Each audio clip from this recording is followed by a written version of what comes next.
Buenas tardes. Darle las gracias al Señor porque nuevamente nos da la oportunidad de abrir la palabra, de poder expresarla con libertad, ¿verdad? Estando aquí reunidos, no solo un grupo de sus hijos, aquellos que ya hemos entregado nuestra vida al Señor, sino también algún amigo o amiga que pueda estar con nosotros en esta tarde. En especial es para estos últimos, a los que va este mensaje destinado y dedicado en esta tarde, con especial atención a los amigos y amigas que nos visitan.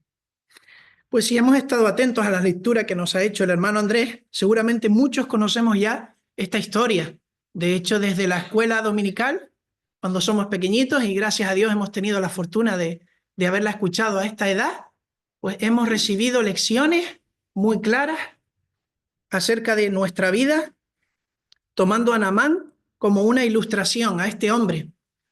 Pero si tuviéramos que hablar de una ilustración en nuestros días antes de entrar en Naamán y en lo que nosotros podríamos aprender de esta situación en esta tarde, me gustaría con la ayuda del Señor que lo enfocáramos como si fuéramos cada uno de nosotros igual que Naamán y que esta sociedad también se puede identificar con Naamán. ¿En qué sentido? Pues miren, en que a veces las apariencias engañan, a veces no es oro todo lo que reluce. A veces damos una imagen que no proyecta lo que realmente tenemos en nuestro ser. Y eso era un poco lo que le estaba pasando a Naamán. Él proyectaba algo que había sido en parte, pero dentro de él había una realidad triste. Una realidad que en parte sería la lepra que veremos, pero también mucho más que eso. Y miren, hoy más que nunca reflexionando en esta sociedad, vemos un retrato de esto mismo. No sé si se han fijado, pero ¿cuántas personas a nuestro alrededor con dolencias, con desgracias, con insatisfacción, incluso con culpabilidad, se esconden dentro de una fachada, de una apariencia de felicidad, una apariencia de control? Todo está controlado, todo va bien. A la pregunta ¿cómo estás? ¿Cómo te va todo? Todo va bien. Y la fachada no es realmente lo que están viviendo en su interior. ¿Qué encontramos en el interior de las personas?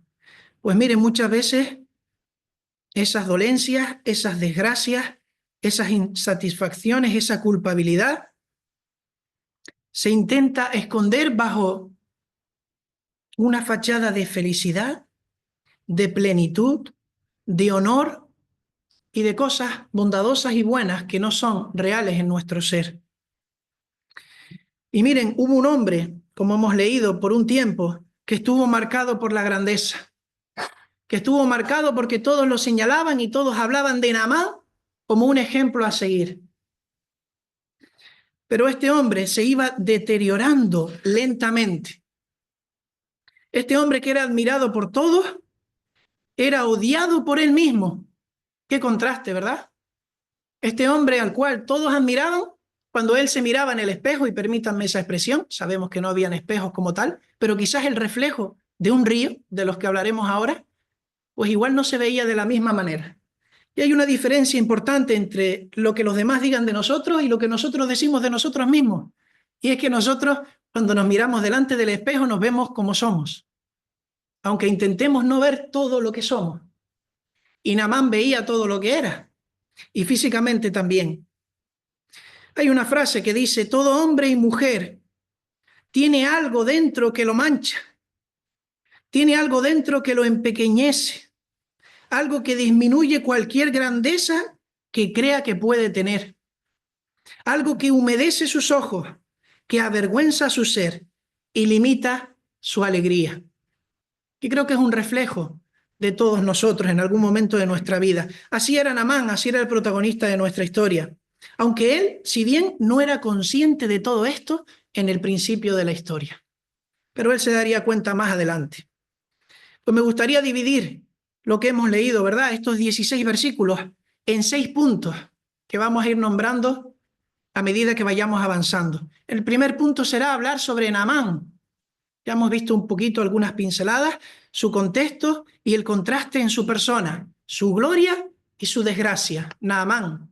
En segundo lugar, la persona que usa a Dios para que Naamán pueda ir a buscar una solución a su problema.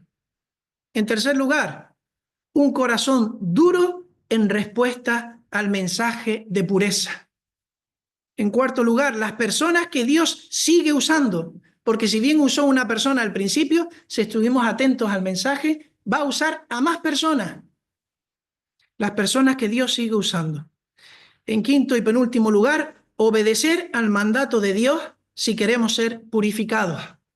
Y finalmente, también podría ser como una pregunta, ¿conoces a Dios? Porque veremos a Naamán que termina diciendo, ahora conozco a Dios. ¿Conoces a Dios tú en esta tarde? Bueno, pues vamos al versículo 1 y vamos a hablar un poco acerca de Naamán. Dice el versículo que es Naamán, un general del ejército del rey de Siria. Dice que era un varón grande delante de su señor y lo tenía en alta estima, porque por medio de él había dado Jehová salvación a Siria. Era este hombre valeroso en extremo, pero leproso. Tremenda descripción, ¿verdad?, de Naamán, un capitán, un comandante del ejército del rey sirio. Lo primero que tenemos que decir es su nombre. Qué curioso es que su nombre signifique Naamán, agradable, afable, favorable. Cuando estamos viendo un hombre que tiene lepra y que no es nada agradable verlo, son los contrastes que muchas veces vemos en la palabra de Dios. Naamán, el agradable, el afable, el favorable. Un hombre grande delante de su Señor. Estaba en una posición muy alta, no era cualquiera. Y como hombre importante, ostentaba una alta posición social, lo cual le tenía de cercano al rey, ¿verdad? Como hemos leído. Y el rey lo tenía en gran estima. Era una de las manos derechas del rey. Era de gran influencia y respetado por todos. También se nos dice que es un guerrero valiente. Y veremos más adelante también que es dueño de tierras, de propiedades, tiene riqueza, tiene un valor personal tremendo.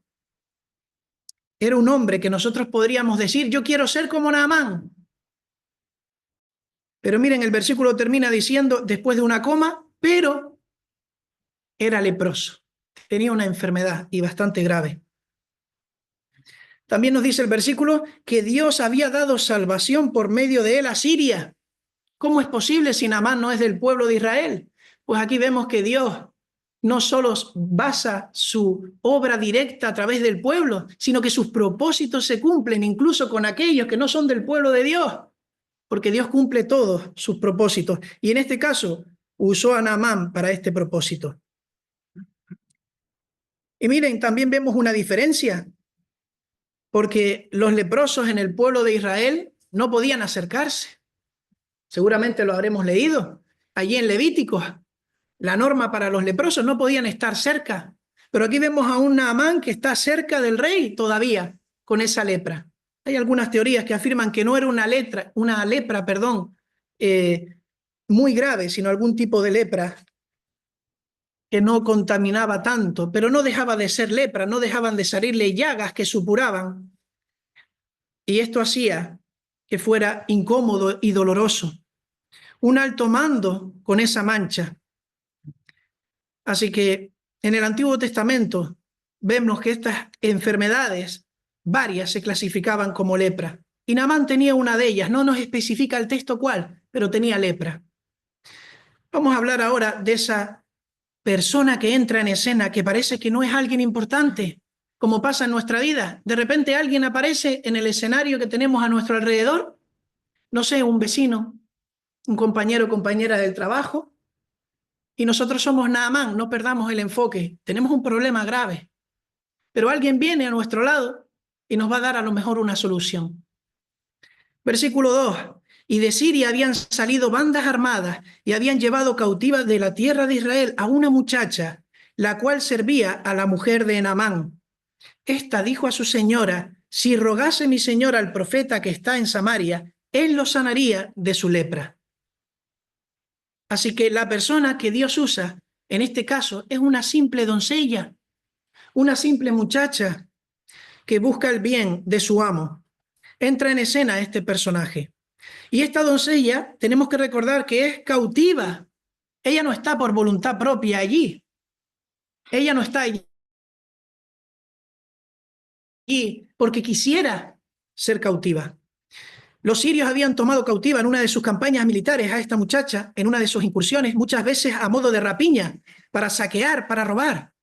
Vemos muchos ejemplos en la frontera septentrional de Israel. Primera de Samuel, capítulo 30, versículo 8, el capítulo 13, versículo 21, el capítulo 24, versículo 2. Esto era algo habitual, que vinieran a desolar todo y llevarse a personas cautivas. En este caso fue esta doncella, y ella trabajaba en ese momento como sirvienta en la casa de Naamán.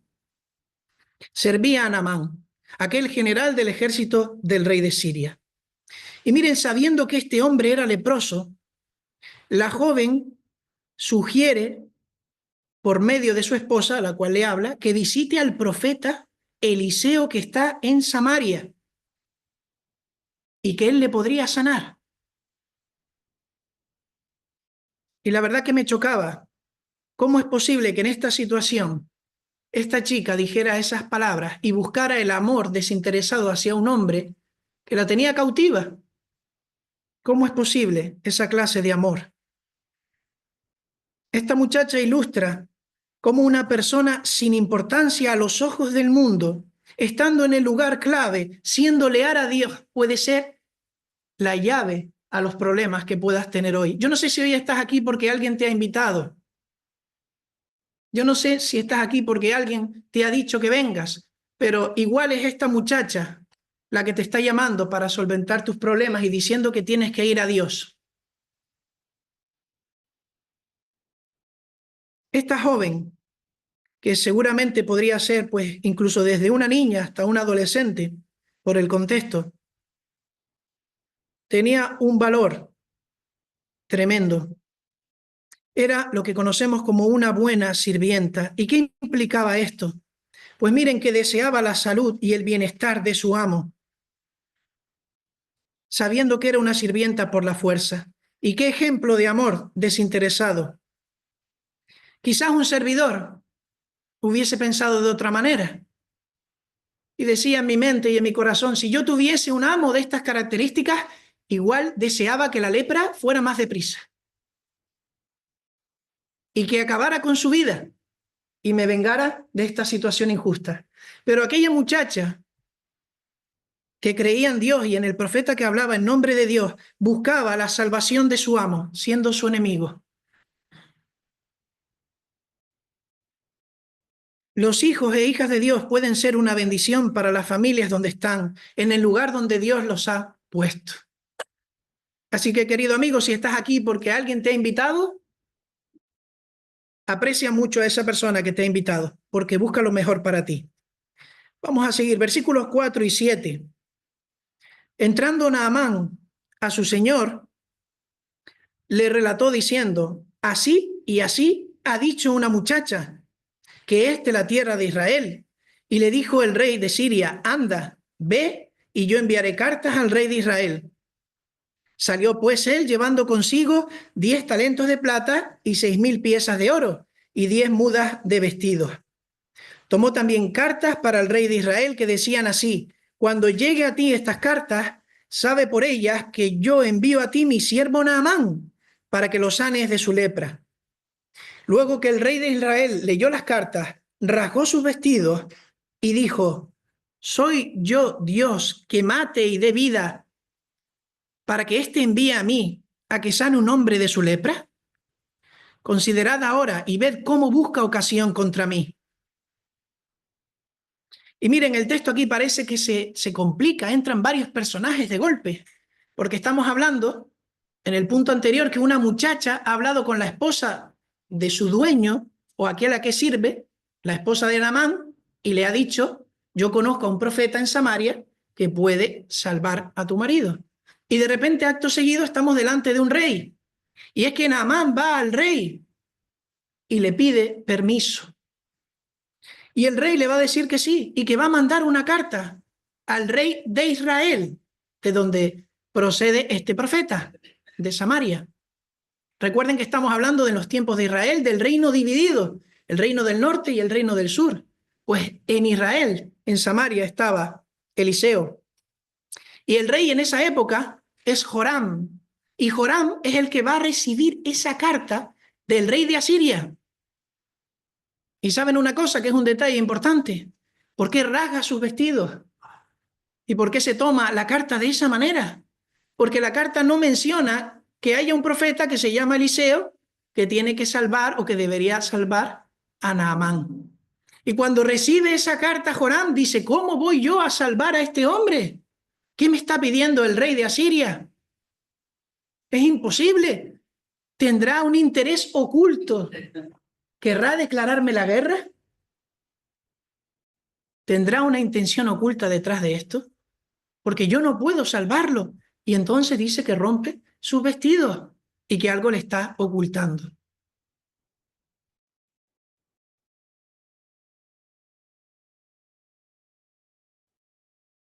Pero miren, llegamos al tercer punto y tenemos que decir que el rey, los reyes, la política, los hombres no salvan. No salvan. Ni el rey de Asiria, ni el rey de Israel, por muy rey de Israel que fuera, pueden salvar. Todo lo contrario. Vamos a ver ahora cómo va a ser salvado.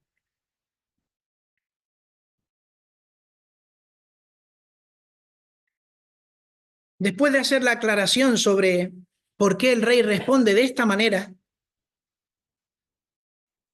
vamos a hacer un parón. Es importante, porque el parón tiene que ver con la lepra, que no hemos hablado de ella todavía, esta enfermedad, de manera más profunda. Vamos a dejar la historia, un pequeño paréntesis. El rey ha roto sus vestiduras, no sabe cómo va a salvar a ese general Naamán, solo sabe que el rey de Asiria le ha mandado una carta. Vamos a parar ahí. Ahora bien, ¿qué significa la lepra en la Biblia? Sabemos que es una enfermedad, ¿verdad?, de la piel, que produce llagas, que va a más, pero también tiene un significado simbólico en la palabra de Dios. Y cada vez que oímos la palabra lepra, tenemos que relacionarla con el pecado. Y entonces sí, la historia real toma otra dimensión. Ya no estamos hablando de la lepra solo física, sino espiritual, que es la aplicación que vamos a hacer. Y la lepra, que es el pecado, como hemos dicho, es la condición o tendencia natural de todo hombre y mujer a hacer lo malo. Repetimos, la condición, la tendencia a hacer lo malo. Por naturaleza, a hacer lo malo, lo contrario a lo que Dios quiere. Eso sería la lepra espiritual, el pecado, lo contrario a la voluntad de Dios. De alguna manera, Dios nos está diciendo en su palabra que estamos enfermos como Naamán. Estamos enfermos, enfermos de muerte, que al igual que pasa con la lepra, el pecado nos corroe hasta dominarnos por completo y que no podemos curarnos por nosotros mismos como le pasaba a Naamán. Y lo primero que hizo Naamán fue hablar con los reyes para pedir permiso para ir a algún sitio.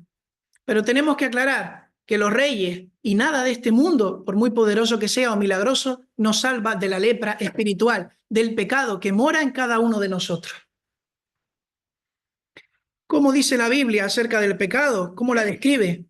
Vamos a Isaías capítulo 1, versículo 5. Miren cómo habla Isaías de cada uno de nosotros. El profeta Isaías capítulo 1, versículo 5, segunda parte. Y versículo 6 dice, hablando de todos nosotros como una radiografía, toda cabeza está enferma, todo corazón doliente. Miren ahora versículo 6, desde la planta del pie hasta la cabeza no hay en él cosa sana, sino herida, hinchazón y podrida llaga. Y dice ahora, no están curadas, ni vendadas, ni suavizadas con aceite. Así nos encontramos delante de la presencia de Dios, somos pura llaga, estamos podridos por dentro. Y la imagen que nos viene es esa manzana, preciosa por fuera, como hablábamos al principio, pero a veces por dentro cuando la abrimos, para tirarla a la basura. Así estamos delante de nuestro Dios, Él nos ve así. El pecado que mora en nosotros, desde la planta del pie hasta la cabeza. Y lo peor de todo es que no están curadas, ni vendadas, ni suavizadas con aceite. Todo nuestro ser está enfermo espiritualmente por el pecado. esta lepra, ¿verdad? Y no están curadas nuestras llagas. Dicho esto, seguimos ahora con el relato de Naamán, y lo habíamos dejado cuando el rey de Israel recoge esa carta, rompe sus vestiduras y dice: yo no puedo salvar a Naamán. ¿Quién soy yo? ¿Soy acaso Dios que da vida y quita vida?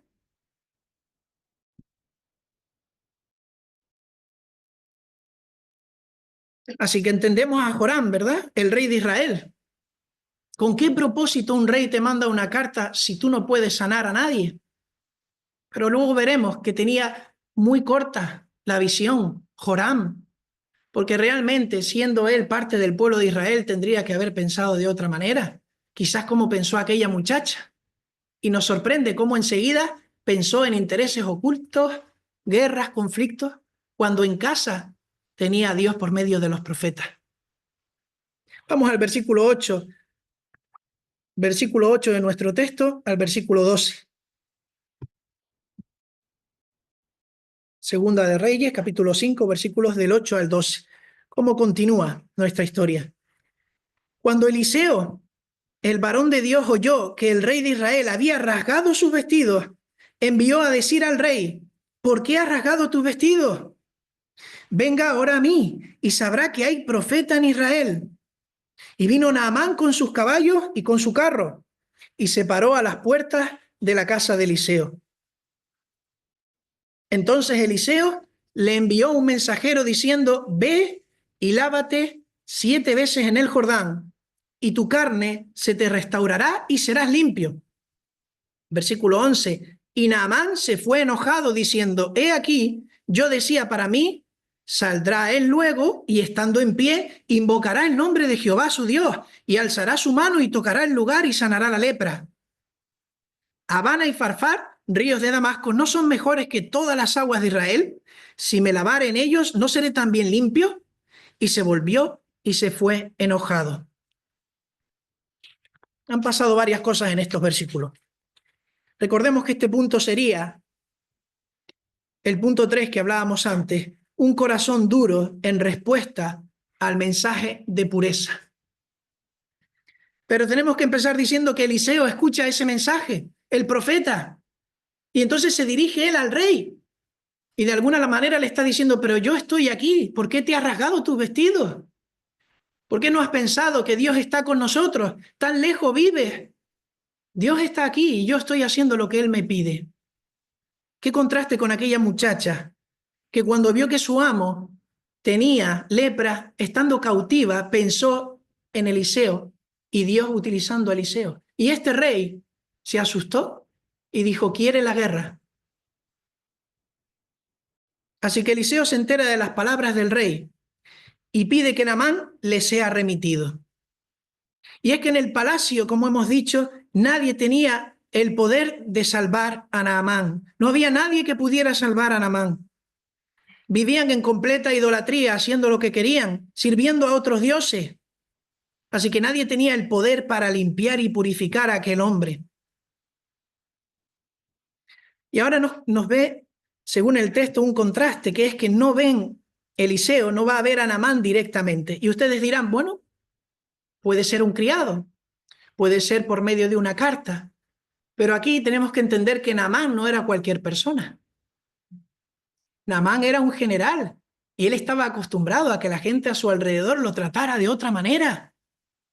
Y para él, pues, fue un golpe directo a su orgullo que alguien ni siquiera se dignara a acercarse y que a través de un criado le dijera unas instrucciones.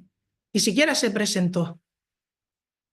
Y ya con ese enfoque, ya él todo va a tomarlo de esa manera, incluso las propias instrucciones. De tal manera que él le ofenden dos cosas en ese acto. Le ofende que no haya venido el propio profeta a decirle las cosas en persona. Le ofende también el mensaje. ¿Por qué me tengo que bañar en un río y además sucio, como suele ser el río Jordán, de aguas turbulentas y con lodo y barro? ¿Por qué no me puedo bañar en 2 ríos que él nombra aquí, que son de Damasco, que son limpios, que son puros?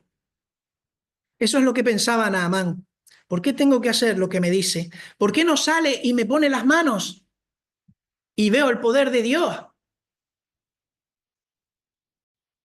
Naamán estaba aquí luchando, aunque no lo dice directamente el texto, con su orgullo, con un mensaje simple, con un mensaje sencillo, que le iba a quitar una enfermedad que nadie le podía quitar, pero en vez de centrarse en el mensaje y en lo que tenía que hacer, le parecía que eso no era para él.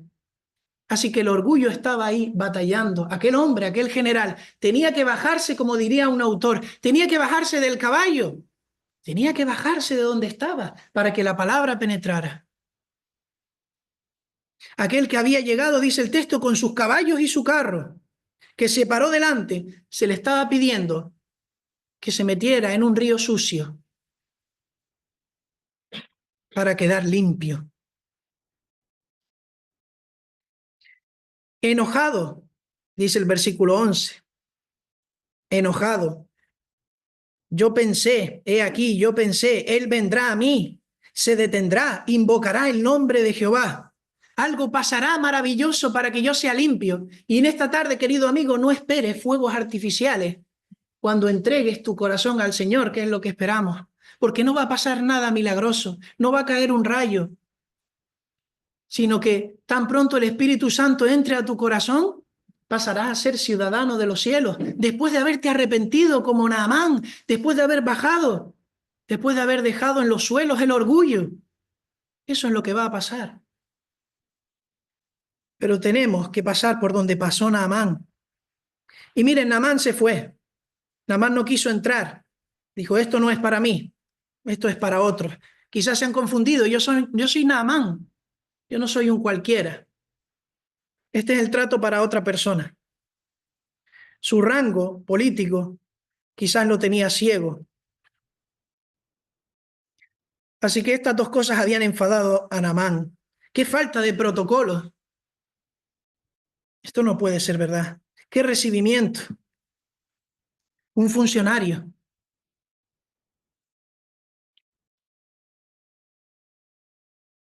Vamos a ver el versículo 13 y versículo 14. ¿Qué es lo que pasa ahora con este Naamán que se da la vuelta y se va ante la solución que tenía delante? Esa solución, recordemos, de una enfermedad tan grave. Versículo 13 y 14, más sus criados se le acercaron y le hablaron diciendo, Padre mío, si el profeta te mandara alguna gran cosa, ¿no la harías? ¿Cuánto más diciéndote, lávate y serás limpio? Y miren ahora el 14. Parece que entró en razón. Él entonces descendió y se zambulló 7 veces en el Jordán, conforme a la palabra del varón de Dios. Y su carne se volvió como la carne de un niño y quedó limpio. Sus criados se le acercaron y le hablaron con amor. Fíjense, Padre mío. Y vemos ahora otros criados que hablan así a su Señor. Y aquí estamos en el cuarto punto, ¿verdad? Las personas que Dios sigue usando. Porque quizás no es la primera vez que estás aquí. Quizás has venido muchas veces, pero hay otras personas que siguen llevándote a los pies de Cristo en esta tarde, animándote a que no hagas oídos sordos al consejo, que es tan sencillo, pero que tiene tanta bendición para tu vida como es entregar tu vida al Señor Jesucristo. Así que Naamán no hizo oídos sordos. Naamán esta segunda vez sí descendió del caballo, sí descendió, sí bajó, sí se zambulló. Así nos dice el texto, 7 veces en el Jordán, conforme a la palabra del varón, y su carne se volvió como la carne de un niño y quedó limpio. Y un comentarista, Moody, decía, Naamán tenía 2 enfermedades, el orgullo y la lepra, como hemos visto. Necesitaba ser sanado tanto de la primera como de la segunda. Tenía que descender del carro del orgullo y después lavarse de acuerdo al modo que le fue prescrito, no de otra manera. No había otra forma, no había otro lugar. Era esa manera. Y tras persuadirlo sus criados, él lo hizo, se tragó su orgullo y desapareció su lepra. Y miren, 7 veces es un número también bíblico que tiene una simbología especial, que aparece en multitud de ocasiones, pero podemos decir que es una señal de la obra de Dios. Es una señal de que Dios está detrás de este milagro, el número 7, por resumirlo. Una sanación que no era de el profeta, era una sanación de parte de Dios. Ahora el noble Naamán sí estaba dispuesto a humillarse. Por segunda vez escucha los buenos consejos y se humilla. Se convenció de que valdría la pena tragarse el orgullo y la arrogancia y se sumergió 7 veces. Y miren cómo sale. Sale con la piel de un niño. Sale con la piel mucho mejor de lo que él se imaginaba y esperaba. Él quizás solo querría que perdiera el picor, el ardor, el malestar, que se viera incluso algunas partes que se suelen ver de cara al público. Pero él salió mucho mejor de lo que esperaba con la piel de un niño. Y claro, ¿cuál es la reacción ahora? ¿Cómo reacciona Naamán? ¿Y cómo deberíamos reaccionar cualquiera de nosotros si seguimos las indicaciones para tener una nueva vida en Cristo? ¿Cuál sería? Pues miren el versículo 15 y 16. Y volvió al varón de Dios. Volvió Naamán al varón de Dios, él y toda su compañía, y se puso delante de él y dijo, he aquí, ahora conozco que no hay Dios en toda la tierra sino en Israel. He aquí, ahora conozco que no hay Dios en toda la tierra sino en Israel. Te ruego que recibas algún presente de tu siervo. Versículo 16, mas él dijo, vive Jehová, en cuya presencia estoy, que no lo aceptaré.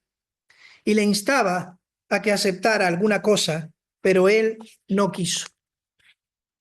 Pero él no quiso. Y estamos en el punto 5, obedecer al mandato de Dios para ser purificado. Eso es lo que había hecho Naamán, obedecer ahora sí al mandato de Dios.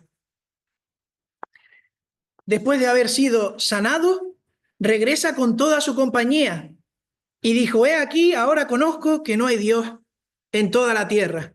Y ese es el título de esta predicación en esta tarde. Ahora conozco a Dios. Y es la invitación en esta tarde a que hoy conozcas a Dios de primera persona, no porque otros te hablan de Él, no porque otros te inviten a que lo conozcas, sino que lo conoces en primera persona. Toda esa comitiva regresa a la casa de Eliseo con los mejores deseos, obviamente. Naamán había pasado la prueba, se dio cuenta de que en verdad Dios existe y es el Dios de Israel. Y ahora sí creyó en el profeta. Confiesa su fe en Jehová, el único Dios existente. Y entonces dice, ahora es cuando tengo que hacer un pago en gratitud al profeta. Pero miren, el varón de Dios sabe que esta obra es una obra para Dios y que él no ha hecho sino lo que Dios le pedía. No me des nada, esto es obra de Dios. Dale a él la gloria. ¿Y qué vemos para nosotros en esta historia, en esta tarde de Naamán? Pues miren, vemos una ilustración muy clara además de lo que es el Evangelio de la gracia que no merecemos. Ninguno de nosotros merecemos la gracia de Dios, que Dios nos ame a pesar de cómo somos, de tener beneficio cuando nosotros somos enemigos de Dios por naturaleza, como hemos visto, cuando tenemos suciedad en nuestro corazón, dentro de nosotros. Naamán era enemigo de Dios por ser el capitán del ejército sirio, pero era enemigo de Dios por su corazón, por cómo actuaba, igual que nosotros, por cómo actuamos delante de Dios. Somos enemigos de Él. Humanamente hablando, la condición de Naamán y tu condición y la mía en esta tarde es desesperada, porque somos leprosos en términos de pecado. Mira lo que dice Romanos capítulo 5, versículos del 6 al 10. Romanos capítulo 5, versículos del 6 al 10.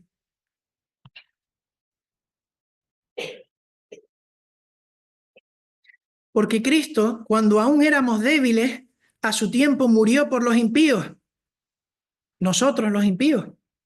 Ciertamente apenas morirá alguno por un justo.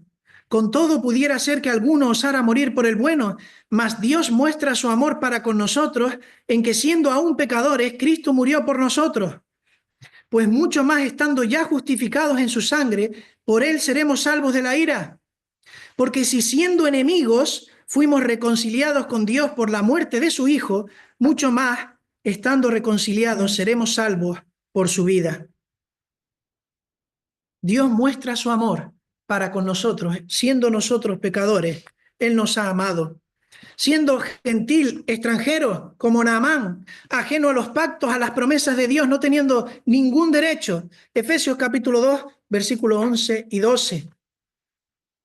La carta a los Efesios, capítulo 2, versículos 11 y 12 nos dice: por tanto, acordaos de que en otro tiempo vosotros los gentiles, en cuanto a la carne, erais llamados incircuncisos por la llamada incircuncisión hecha con mano en la carne. En aquel tiempo, versículo 12, estabais sin Cristo, alejados de la ciudadanía de Israel y ajenos a los pactos de la promesa, sin esperanza y sin Dios en el mundo.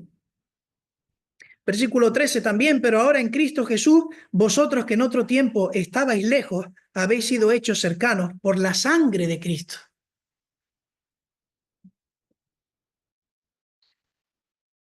Todo lo que Naamán tuvo que hacer fue humillarse y obedecer y reconocer que era verdad la palabra del profeta que venía de parte de Dios. Y se sumergió y salió de las aguas como un nuevo hombre. Y ahora llegamos al final de esta predicación. ¿Conoces a Dios? ¿Conoces a Dios en esta tarde? Es importante esta pregunta porque de ello va a depender tu eternidad, como dice la palabra. Dice la palabra que muchos le llamarán Señor, Señor, pero él no sabrán quiénes son. ¿Conoces a Dios? Mira, la Biblia enseña que Dios se ha revelado al hombre de muchas formas y maneras a lo largo de la historia. Por ejemplo, a través de la creación, como si fuera un cuadro, la creación. Y vemos la firma abajo de ese cuadro a la derecha del autor o la autora. Pues de esta manera igual, la firma de Dios está en la creación. Aunque es verdad que es una creación que no está como estuvo al principio, porque nosotros hemos sido parte de la culpa de cómo se puede ver ahora la creación, por culpa del pecado. Pero sigue estando la reminiscencia de Dios en esta creación. Dios se ha manifestado. También no solo a través de la creación, por medio de los profetas, como hemos visto, Eliseo, hemos leído Isaías. Dios se ha manifestado y ha hablado. También diferentes voceros en el Nuevo Testamento que nos hablan y nos ha llegado la palabra de Dios. Y hoy tenemos millones de versiones, por si alguna no la entendemos. Podemos verla en varias versiones. Pero nos ha llegado la palabra a nuestros días con el Evangelio. Y Dios ha hecho toda clase de prodigios. Pero miren, es en la persona de su Hijo, el Señor Jesucristo, donde vamos a ver el mayor testimonio de que Dios existe, que Dios mismo se ha hecho carne y que Dios ha habitado entre nosotros. Él ha estado aquí, en este mundo. Hebreos capítulo 1, versículos del 1 al 3 dice: Dios, habiendo hablado muchas veces, de muchas maneras, en otro tiempo a los padres por los profetas, en estos postreros días nos ha hablado por el Hijo, por Jesucristo, a quien constituyó heredero de todo y por quien asimismo hizo el universo, el cual, siendo el resplandor de su gloria y la imagen misma de su sustancia, y quien sustenta todas las cosas con la palabra de su poder, habiendo efectuado la purificación de nuestros pecados por medio de sí mismo, se sentó a la diestra de la majestad en las alturas. En los postreros días nos ha hablado por el Hijo, por Jesucristo. Es Jesús de Nazaret, aquel que no vino para ser servido, sino para servir. Aquel que vino para dar su vida en rescate por muchos. Vino con un propósito a este mundo. Él descendió de los cielos, de la gloria. No tenía que hacerlo. Desciende de los cielos para que tú y yo, al igual que Naamán, podamos ser purificados. limpios de la suciedad que arrastramos día a día, una suciedad que no podemos limpiar, que no podemos ocultar, por lo menos a nosotros mismos. Y Jesús es justo y perfecto, es limpio. Él sí cumple con los requisitos bíblicos. Y Él entrega su vida en la cruz para salvarnos. Él que nunca hizo nada malo, que no merecía el castigo que nosotros sí merecíamos. Mira cómo lo define Primera de Pedro, capítulo 2, versículos 22 al 25. Presta atención. Hablando del Señor Jesús, Primera de Pedro, capítulo 2, 22 y 25. Este Jesús, el cual no hizo pecado, ni se halló engaño en su boca. ¿Cuántas veces hemos engañado nosotros, aún en el día de hoy? Este mismo Jesús, el cual no hizo pecado, ni se halló engaño en su boca, quien cuando le maldecían no respondía con maldición, cuando padecía no amenazaba, sino encomendaba la causa al que juzga justamente, quien llevó él mismo nuestros pecados en su cuerpo sobre el madero. ¿Para qué llevó él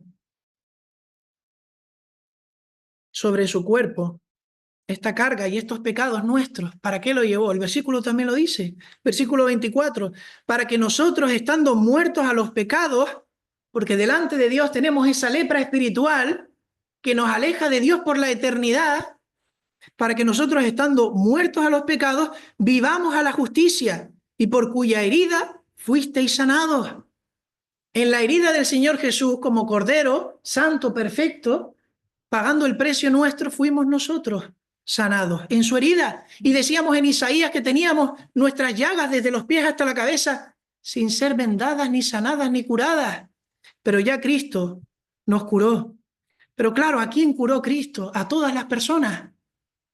Todas las personas están curadas porque Él murió. O solo aquellas que van a sus pies, que reconocen como Naamán, que tienen que bajarse del caballo, que tienen que hundirse en el lodo y reconocer que no son nada, que no somos nada, y que es Cristo quien hace toda la obra, quien nos limpia. Es la única manera. Naamán casi pierde la oportunidad, pero al final se dio cuenta de que no había otra manera y se zambulló y fue limpio. Recuerda que Jesús no ha venido a este mundo a condenar a nadie. Jesús no vino a este mundo a condenarte a ti y a mí. Él vino a salvar a los que estábamos ya condenados, porque dice la Biblia que tanto tú como yo estamos condenados por nuestros pecados. Así que Jesús vino a salvarnos de nuestra condenación. Él dice en esta tarde, y te dice a ti, querido amigo, venid a mí todos los que estáis trabajados y cargados, y yo os haré descansar. Así que el mensaje es claro en esta tarde, querido amigo. Llevas un peso que no puedes soportar. Llevas una carga que es imposible. Esa carga contiene tantas cosas. Contiene culpa, contiene rabia, contiene tristeza. Cada uno sabe lo que contiene su mochila. Pues el versículo nos dice, echa en Jehová, en Jesús en este caso, tu carga, y Él te dará paz, pero no cualquier paz, no esa paz de 5, 10, 15 minutos o de un fin de semana, una paz eterna que sigue y perdura en los conflictos, en los momentos de dificultad. Cuando lo estoy pasando mal, sigo teniendo paz, porque Él está conmigo. Recuerda que debes dejar tu orgullo y humillarte delante de Dios, tal y como hizo Naamán. A él se le mandó lavarse 7 veces en el río Jordán para ser purificado. A nosotros no se nos va a mandar a hacer esto. Pero miren lo que se nos manda, Hechos 17:30, y casi vamos ya terminando. Hechos 17:30, pero Dios, habiendo pasado por alto los tiempos de esta ignorancia, ahora manda, miren la palabra, manda, Dios manda. Como mandó a Naamán lo que tenía que hacer para ser purificado, a nosotros, habiendo pasado los tiempos de esta ignorancia, ahora Dios manda a todos los hombres en todo lugar que se arrepientan, por cuanto ha establecido un día en el cual juzgará al mundo con justicia, por aquel varón a quien designó, dando fe a todos con haberle levantado de los muertos. ¿Quieres ser limpiado de la enfermedad del pecado en esta tarde? ¿Quieres que desaparezca tu lepra espiritual? ¿A quién iremos? ¿A quién iremos para ser limpiados? El único que tiene palabras de vida eterna es Jesús. El único que puede sanar, el único que tiene poder para sanar y para perdonar pecados es Jesús. Y en esta tarde te invito, querido amigo o amiga, que pienses lo siguiente. Si reconoces a Jesús como el Hijo de Dios, que quita el pecado del mundo, si reconoces en esta tarde que Él es tu Salvador, tu Señor personal, si te arrepientes de la vida que has llevado, de ese pecado que mora en ti, entonces ¿a qué esperas para dejar esa pesada, sucia mochila que llevas arrastrando? ¿A qué esperas para dejarla a los pies del Señor? ¿A qué esperas para dejarla y abrazar al Maestro, aquel que te llama en esta tarde, aquel que te dice: si confesares con tu boca que Jesús es el Señor y creyeres en tu corazón que Dios le levantó de los muertos, serás salvo? Porque con el corazón se cree para justicia, pero con la boca se confiesa para salvación. Pues la Escritura dice: todo aquel que en él creyere no será avergonzado. ¿Crees esto? Bueno, pues que el Señor bendiga esta palabra en tu corazón, que la medites, que no la dejes pasar, porque el Señor le dio una oportunidad a Naamán, y casi podemos decir que le dio dos, pero no sabemos qué hubiera pasado si Naamán no hubiese obedecido a la palabra de Dios. Y no sabemos cuándo nos va a llamar el Señor. Puede ser esta noche. Pero meditemos en esto: todo aquel que en él creyere no será avergonzado. Que el Señor bendiga su palabra.